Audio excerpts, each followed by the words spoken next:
Welcome back to Edge Work, presented by FanDuel as part of the Hammer Betting Network. I'm Alex Moretto, joined here today by Rob Pizzola to break down tonight's card, recap last night's best bets, give out another no-goal parlay, an anytime goal parlay. Hopefully we can have some fun on today's show, because a reminder, there is no show tomorrow or Friday. So this is the last show for the week.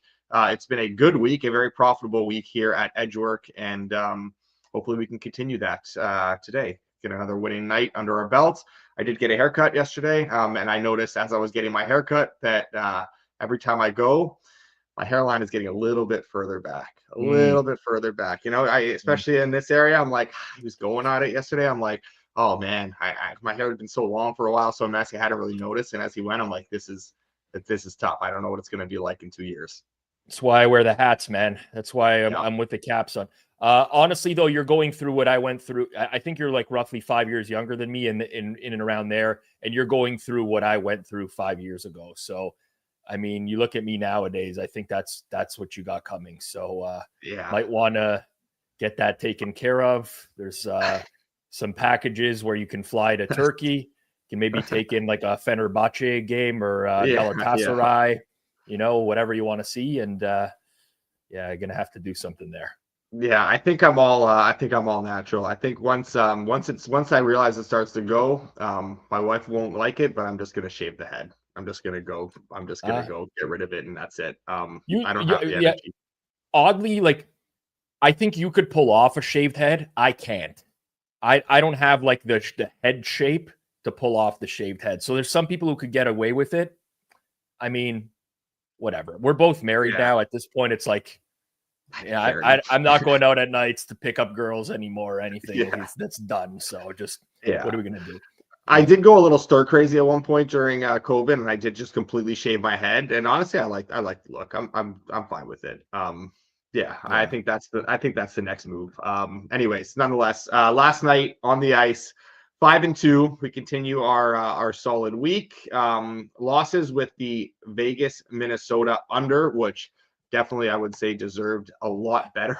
You caught that one, or you have any comments on that one first? Painful. Well, listen, I mean, when you bet totals, you just got to learn to deal with some of the swings. And I got really lucky on a weekend game where I had Vancouver and the Rangers over, and that never should have come close to going over, and it did. Last night was a really low event game. Vegas, Minnesota, 2-1 with like 5 minutes left in the game.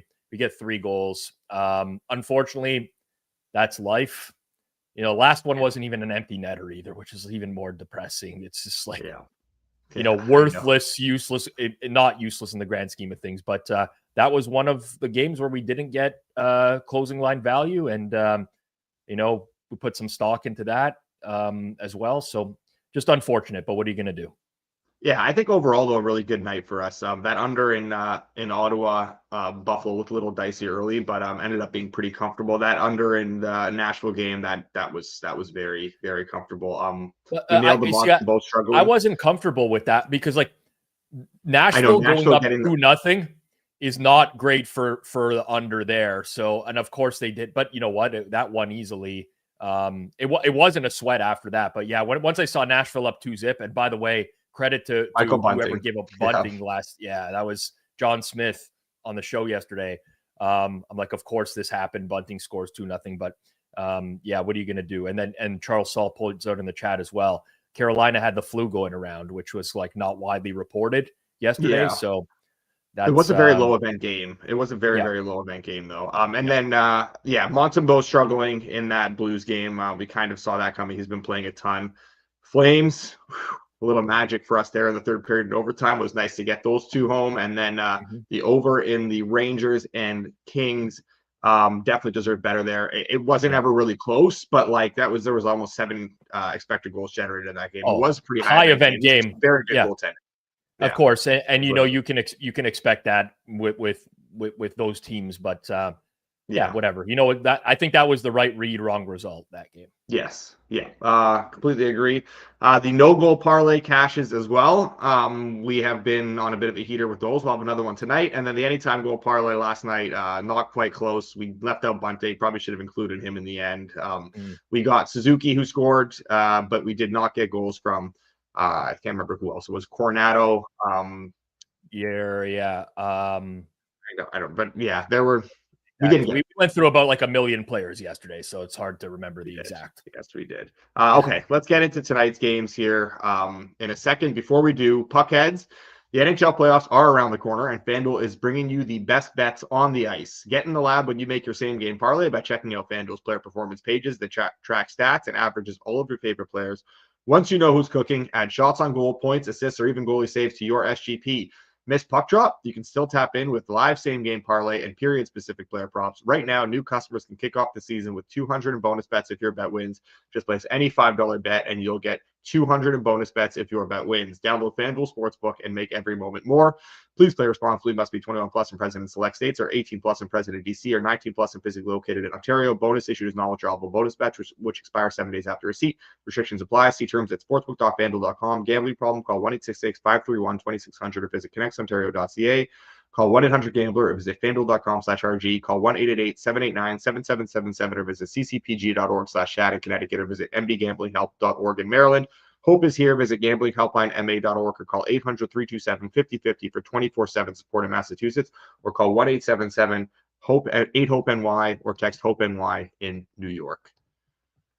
All right, Rob, let's get after these games here. Only 4 games here, but I think we have a few plays that are going to be coming people's way. So we will start on Long Island, where the Canucks are visiting the Islanders, a huge game for these Eastern and Western Conference playoff races. Habs lost last night, so this is a chance for the Isles to move into that 8th spot in the East. Canucks trying to play catch up with the Blues and Flames, both winning last night. The pressure is very much on them here. Isles down to -113 on FanDuel. Canucks -106, as we've seen some Vancouver money come through this morning. Total of 5.5. Now under -140, +114 to the over. Rob, where are you at with this one? Yeah, so I disagree with the steam in this game on both the side and the total. So we've seen Vancouver money, we've seen under money. I can kind of understand the arguments for both. I mean, from the under side of things, Elias Pettersson not being in, Hoglander, not being in as well. Both of them injured on Monday against New Jersey. They're out for, I think, at least the next 3 games. I get it. Naturally, there'd be some sort of reaction towards the under. Now you have Demko back as well, which to me is very hard to price what Thatcher Demko is right now, this iteration of him. So I can see that how there would be like contrasting opinions on this game. To me, the Islanders have been playing really well recently. Yeah. Some really strong efforts, both like results wise. I mean, a lot of games going to overtime where they've been, scrounging up points and they've been getting back in that Eastern Conference race. But the underlying metrics for them are very good. And at the current price, I definitely lean strongly towards the Islanders. With the total, I think you could justify playing the over here as well. Personally, I love playing over 5s, even though when they're heavily juiced in like the -135, -140 range. I think the gap, let me try not to give away, whatever. The difference between 5.5 and 5, I think, is understated in market just because of how easy it is to get a put. The push probability on 5 is so high because of the 2-2. So I'm kind of just waiting to see if we get a 5 in this game to fire on the over here as well. But ultimately, I mean, I don't like the look of Vancouver's lineup without like 2 of their top 9 forwards, basically, one of them being one of their best forwards altogether. I really like the way the Islanders are playing. With the market movement here, I mean, I'm pretty inclined to bet the Islanders in tonight's game.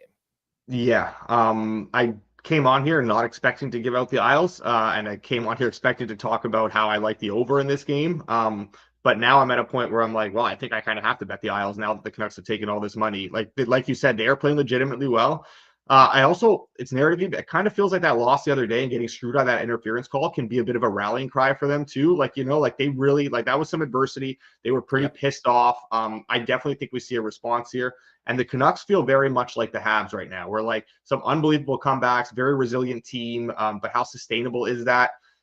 You have so many of those like late game heroics, lots of emotion that catches up to you eventually. And it feels like they are due for a big letdown. That we saw it with the Habs last night. They were terrible. They had that big letdown. I do feel like Vancouver's kind of in a similar spot here, where I do want to kind of get ahead of that and fade them a little bit and buy on this Isles team. And now that the market's moved it to the point it's at, I'm down to go ahead and bet the Isles here. In terms of the over, I like the over. I talked about it the other day on Monday. I did bet the over between the Devils and Canucks when it was, juiced heavily, this under 5.5. I just didn't time it great. So I do think that I'd be okay betting, over 5.5 plus 119 right now. But I feel like, why would I do that when we're probably going to get a decently better number at one point? I'd imagine this keeps running. I don't it ran like crazy the other day. I don't see why this would be any different. So, I feel like I do want to give out an over, but I don't also want to force it here just for the sake of the show. And maybe we wait, track it later. I don't know. I don't know what the best way to go about this is, but we've done this a lot where I just kind of force a play to give out because we're on air, and it's I know we're going to get a better number later, so why not wait? I don't know the best way to do that. Well, these Canucks totals have been steaming downwards now for a little bit. They're constantly getting priced in this range, but it's because they're getting steamed here. They're not being open there. So someone likes these Vancouver unders. And if you look at the forward group for Vancouver for tonight's, I understand the hesitation to betting an over in their games with that forward group. But what you have to understand as well is they generate a lot from their defense, obviously, with Quinn Hughes being back there makes a huge difference. And on top of that, if you just in a vacuum, if you look at the Islanders and the Canucks and you plot them season wide, and let's even just say over the course of the last month, again, arbitrary endpoint, but more recent stuff, they're not teams that are at the bottom of the league in goals for per 60 or expected goals for per 60. They're pretty much league average teams. And defensively, it's the same thing. It's not like this is the Islanders of past where they're this shutdown defensive team. It's not. And it's the same with the Canucks. They give up a lot of chances. So I personally have been against market moves on. I listen, I believe in closing line value. I try to pride myself on getting ahead of the market. Sometimes you're going to have disagreements. I disagree in the way that Vancouver's been priced recently. I actually just really quickly ran the team total for the Islanders tonight is 2.5 over minus 130. My hesitation with the game over is obviously Vancouver's lineup, but I do like the Islanders. I priced the team total for the Islanders over 2.5 at minus 154, my actual number. So I like that quite a bit on the team total side of things. If you don't want to hang around and wait for a 5 basically to appear in the game. So how do we want to attack this for tracking purposes? It's a really good question. Yeah. What's the strongest of the play? I like the Islanders in this price range. Yeah, so do I. I'm betting the Islanders minus 105 for sure. Yeah. I think in terms of the total, I'd say let's just not track anything for the total here, or we can just track the Isles team total, like you said. If you want, we can track Isles and Isles team total here. But I don't think it's best to track it over 5.5 at this price, because I do think we'll get better. I don't think there's any point in doing it right now. I'm in the same boat as you. I have an edge on the total at the current price. I don't think this is a great time to bet the total, personally. Yeah. I think there could be more run on the under in this game because we've seen that consistently with Vancouver games recently. Yeah. Okay. So we'll hold off on that. We'll track the Isles, and then we'll wait on the total front for now. So let's get into this next game here, where the Devils are taking on the Blackhawks. Blackhawks plus 190, Devils minus 235, total of 5.5, minus 110 to both sides. Connor Hardle, our resident Devils fan in the chat, vibes are very, very low for this Devils team right now. Could you get behind laying this price with the Devils against anyone at any venue at all? No. Spencer Knight confirmed just now, just for the record. This is so when we were on yesterday, there was 4 big underdogs on the board where it was really hard for us to justify, making an argument for the Flyers, for the Penguins. Who else was there? The Preds. The Preds end up winning that game. We found out afterwards Carolina has the flu. There just wasn't, Detroit was another one against Colorado. This is a range where I could see taking a shot with Chicago. Chicago's a bad team, don't get me wrong. They don't generate a ton. They have stinker games in them. I know they're coming off the 7-4 win against Philly. Everyone's scoring 7 goals on Philly now, apparently. Yeah. They just suck. But it's more about the Devils to me. The Devils have been playing at a slightly below average level for 3 months now. This is not like a out of It was nowhere. long before the Hughes injury. It's not just like the Hughes injury and then they tanked. Like it started happening a lot before that. It's basically like as soon as the new year flipped, that the Devils started to suck. And I mean, again, arbitrary endpoint, last 10 games. They won 4 of their last 10 games. They have like a public feud between their head coach and Kovacevic there. Is like it's bad. It's not a good situation. I mean, I think this is a very justifiable. Body language was miserable the other day too. This is not. There's no chance in hell I'm ever betting the Devils at this price. It's do you plug your nose and bet Chicago? Yeah. I think Chicago puck line has some value as well if you're interested in that, like in the -135, -140 range. I also kind of like the over in this game. Chicago's been playing a lot of really wide open games. You tend to see that late in the year, especially from teams who do have like some good young skill and are not going to the playoffs. You don't get like the commitment to blocking shots on the penalty kill and stuff like that either. So there's lots, similar to Vancouver and the Islanders. I think there's a lot of angles that we could possibly take here that either revolve around the Blackhawks or the over in the game. Yeah. As Jordan says here, Hawks at home. I've talked about this a bunch. I bet a lot of Blackhawks overs at home because I'm going to sound like a broken record, but they put on a show at home. They know it's miserable right now. They're just going to go out there and try and put on a show. They're going to play pond hockey. It's end-to-end stuff. They generate a lot more. They give up a ton. It's been fun hockey in Chicago, especially in games like this. Devils are a mess defensively. Like, I do wish this was a Markstrom game because I don't think the market is pricing Markstrom well at all right now. I think they're still way too high on him. Allen has actually been good, but I do like the over here still at the current prices because I can't stop betting these, Chicago overs on home ice. They've just been very, very profitable so far. I don't see a reason to stop now. And I agree with you on the side. I mean, I have no interest in the Devils. Like, the Hawks are bad, but the Devils are miserable right now. They cannot be laying this number. They just cannot be doing it. Maybe we do track a +1.5. There's some decent numbers available on that. I don't know. I definitely like the over though. I would definitely be on board with full unit on the over. Of the games tonight, the over in this game is the biggest edge I have, which is, I mean, it's not crazy or anything like that, but it's definitely the biggest edge I have. So I think full unit on the over here is the way to go. And then we could potentially decide if we want to do anything with the Blackhawks themselves. But yeah, this is not a, I mean, this is not a Devils team that's -220 material on the road. I'm sorry. Yeah. It's not, I'm down to bet even a +1.5, but honestly, I feel like just half the unit on the Blackhawks money line is probably the way to go here. Let's just do go that full in if we're going to do it. I don't want to dance around at the +1.5. Let's just get in here at the Hawks money line. Agreed. Let's do it. So we'll do a half unit on that and a full unit on the over 5.5. 3 plays and one other one coming in 2 games. So almost 4 plays in 2 games so far. That takes us into our third game of the night where I don't think we have as much interest. The Stars and the Oilers. Stars -156, Oilers +130 without McDavid, and Draisaitl total of 5.5, -140 to the over, +114 to the under on FanDuel. No interest in betting this game, Rob. Same with me. Honestly, it's a big game. I do wish I had something here. I think both teams are in kind of like the fade column for me right now as they stand. Dallas is very good. They over the last month and a half, they have the best record in the NHL in that time, but they just haven't been playing great hockey in March. Teams, even the best teams, go through lulls at times a year.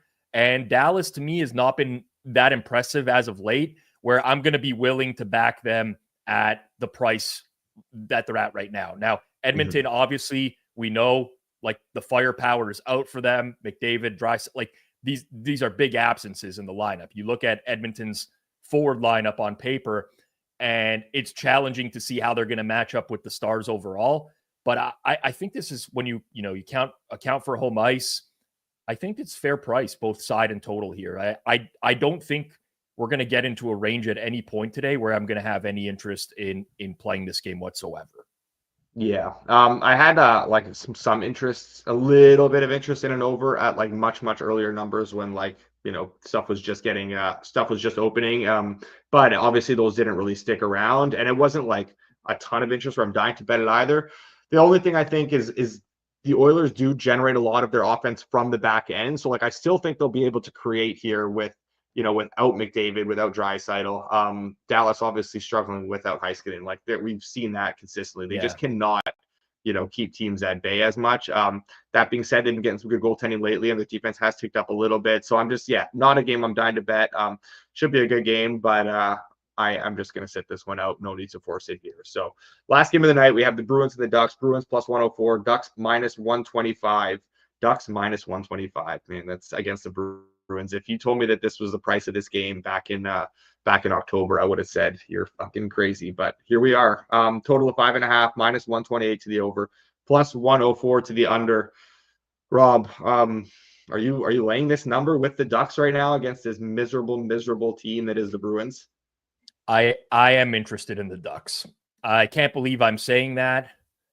Even at this price, the Bruins are an absolute dumpster fire recently. Like I cannot put into proper context how bad they have been. Obviously, they've lost 6 in a row. They got smoked by LA 7-2. Swayman has been terrible. I mean, that contract, he probably will be fine over time. But that 8-year, whatever it was, $66 million contract is looking really bad. Their power play is horrible. They can't generate anything. I mean, it's not only about the Bruins, though, for me. It's the Ducks. Yeah. Let me preface this by saying the Ducks have not been good all year, but they're playing the best hockey they've played all year at this point in time. Yeah. Like underlying metrics have been really, really good for Anaheim recently. I can't believe that I'm here at this point, but I see minus 125 as a valuable bet. Like I have this in the minus 140 range for Anaheim, which sounds insane, but Bruins are just like, I don't know if they're tanking. I don't know what's happening. They just suck. They really, so really dead suck right now. Yeah. It's been awful. So Anaheim, nothing for the total for me. I think the total's fine, but Ducks. Oh my God, cannot believe. Ducks minus 125. Hey, sometimes you just gotta go with it. I agree. The Ducks are the right side here. I know you don't like anything on the total. I do like an under in this game now that the market has steamed so heavily towards the over. I kind of want to fade that a little bit here. Like the Bruins offense is just such a mess. You cannot generate against anyone. They don't even try to generate offense. It's just like they're so dead at 5-on-5. Their power play has gone into hiding. I don't see how they score goals. I think the Ducks' defensive numbers are also being dragged down by the fact that the schedule of late has been really, really tough. And I got to give them a little bit of credit there because, like, I think they're a little bit undervalued just based on the fact that they played some very, very good teams and some very good offenses of late. This is going to be a much easier test. It's basically a walk in the park for them and their goaltenders at this point going to face the Bruins after what they've just been playing. I think this is also a case here with this over money where people are still putting too much stock into the Bruins numbers from like season long, 2 years, 3 years, whatever. I think this is a case where you have to really throw that stuff out the window, kind of be willing to go out on a limb and stick to a smaller sample size here. Because I think the only data that is relevant is basically these last 3 weeks. Like I think you have to just really just harness that. And just because I don't think you can use anything before that for this Bruins team. I just don't see how any of that is relevant at this point. Yeah. So in the case of the under two, I just pulled it up right now. But one thing I love, especially FanDuel's got the 5.5 plus money towards the under. Some other spots have 6, right? And with the 6, the Ducks power play is 12.6%. The Bruins is like 14. They're bottom 4 in the league, both of these teams. So whenever you're betting, if you're taking a 6 and you need 7 goals to beat you feel pretty confident that there's not a lot coming out of the power plays for either side in this game, which makes it nice. So I run my numbers. I'm pretty neutral on the game. I guess if anything, I do kind of lean to the under, but I think that's something working in your favor if you do like the under, is that the power plays for these teams absolutely stink. Yeah, so we'll lock in the Ducks for Rob, and we'll lock in an under for myself here as we just absolutely fire today, That's it. because why not? It's our last show of the week. We might as well. We've had a good week. Let's just keep it going. And I am hoping, no promises, but I am hoping, guys, to be able to send out a couple of best bets tweets.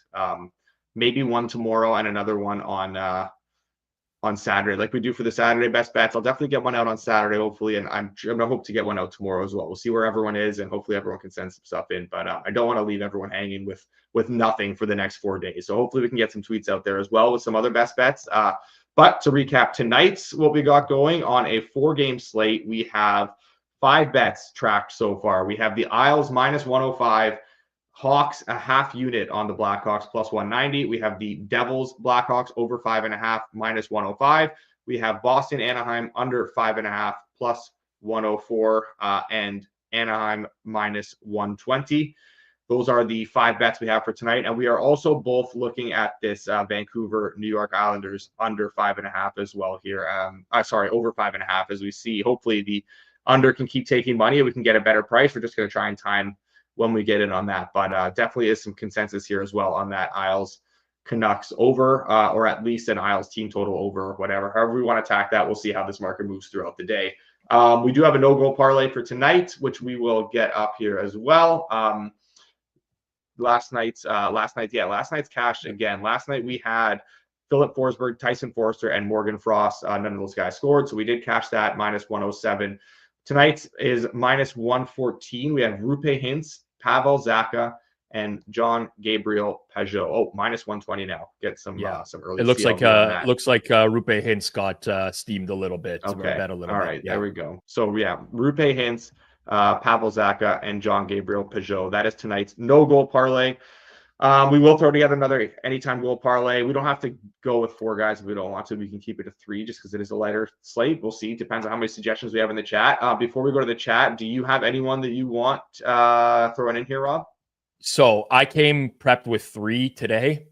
Okay. There's been 2 suggestions from the chat, and they're 2 of the 3 that I came prepped with. So I love where we're going. I love where we're going with this. The one that I came with that hasn't been brought up in the chat yet was Anders Lee. I think he's in like the plus 270 range at FanDuel. It has been. Now it just has a second ago. There you go. 3 for 3. 3 for 3. Yeah, kind of fits with the Islanders team total over. But Anders Lee, he scored last game.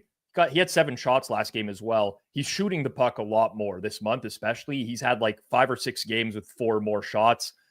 He's in and around it. I like to find guys that are getting opportunity, but for whatever reason haven't scored. Their shooting percentages are lower than their career and seasonal averages. I think Anders Lee in that range is pretty solid with who the opponent is tonight as well. Okay, so we'll get Anders Lee in there. Who are the others? Because there is a few suggestions in the chat. So I'm assuming it is. I'm assuming Troy Terry's one of them. Troy Terry and Jake DeBrusk were the other guys for me. DeBrusk is just like an opportunity type of thing, but he's getting a ton of minutes now. You look at, listen, he's only got 3 goals since the 4 Nations. He's got like 6.6 individual expected goals in that time. So again, I like to look for this type of stuff where, he's generated a lot of chances and had a lot of chances. He doesn't have the finishing talent of like a pure first liner, but when you're looking at price ranges of like plus 280, I like that. Troy Terry was the one that definitely stood out to me, though. Again, minutes, workhorse, like the matchup against Boston. Obviously, I'm betting Anaheim tonight as well. So I really love the recommendations from the chat today. Those were the 3 that I had outlined. This is the sharpest chat on the internet. Definitely a lot sharper than what you guys got going on over there at Forward Progress. I'll say that much. Well, we do have Ekshesh Bekele in the Forward Progress chat that likes to let me know how much sharper he is than me every single show. So yes, I don't know. Of course. So okay, so we want to just do those 3 here. We'll have to do. Thankfully, FanDuel very very easy with their offerings. We don't like to usually do 2 guys for the same game, but we can SGP the DeBrusk and Terry and then parlay that with the DeBrusk and Lee, and then parlay that with the Troy Terry. So we'll do that for our anytime goal parlay tonight. We did have some other suggestions. Wyatt Johnson suggestion Let me take a look at Wyatt Johnston. I think that's He's not a centering the bad third one. line. That's the one Yeah. thing. I mean, they're so deep that, like, honestly, it's hard to call him a true third line who he's playing with. But he is the 3C. Would you want to guess Wyatt Johnston's shooting percentage since the Four Nations? It's going to be high then, I'm assuming. Let's say 17%. Yeah, it's 30%. Holy 3-0.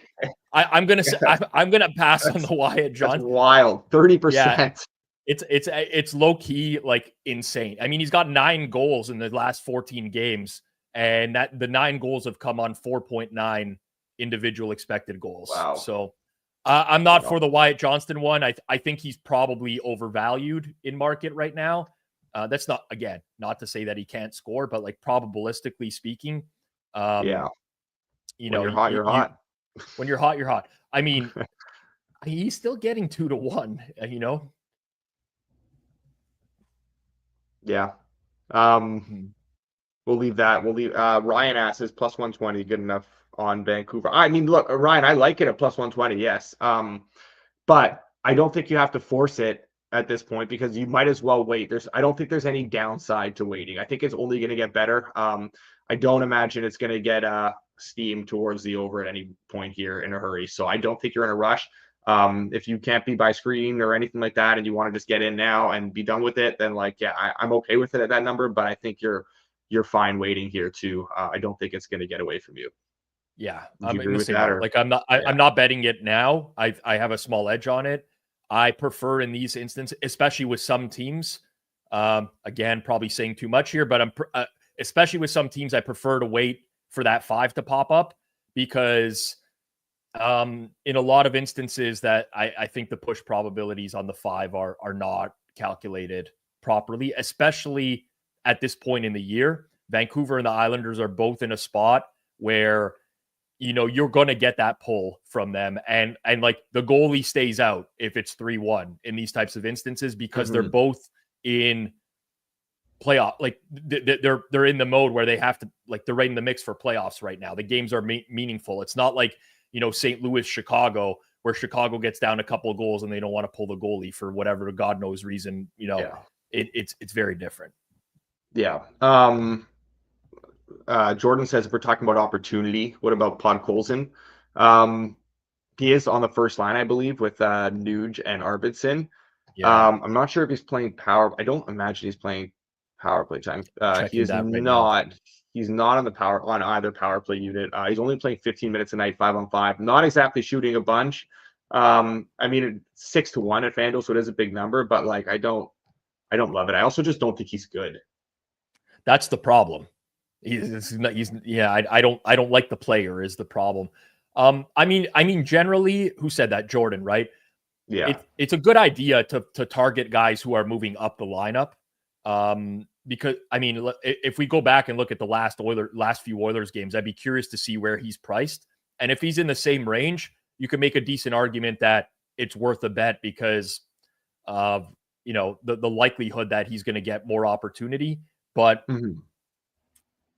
for me, I'm not super enthused about it. Who did they play last? Was it Seattle? They played Seattle. I don't know if he was still in the first line for the Seattle game or if they've juggled them for tonight. But if he was, I mean, he played 15 minutes and did not have a single shot on goal. So I don't know. Yeah, I'm just like, are his prices being adjusted? Before that, it was the Winnipeg game, right? I'm pretty sure. Yes, but I believe McDavid was playing in that game too. That was the game McDavid got hurt in. But okay, so but for example, he got hurt in that game. It was. Yeah. He got hurt in that game. So going into that game, he was 8-1 at FanDuel, and now he's 6-1. What was the amount of? Listen, I'm doing way too much work on the fly here right now, trying to figure out how to price this properly. But I'm just curious what kind of minutes he got in that one single game. He played 15 minutes in that game as well. Yeah, so I'm probably not taking the 6-1. Yes. I don't know if there was a price on the price for him on Saturday. He was plus 520 at FanDuel. Well, so basically he's gone up 2 minutes a game, right? He's gone from roughly 13 minutes a game to 15 now. There was the Utah game where they won 7-1. I'll just quickly check what he was priced there.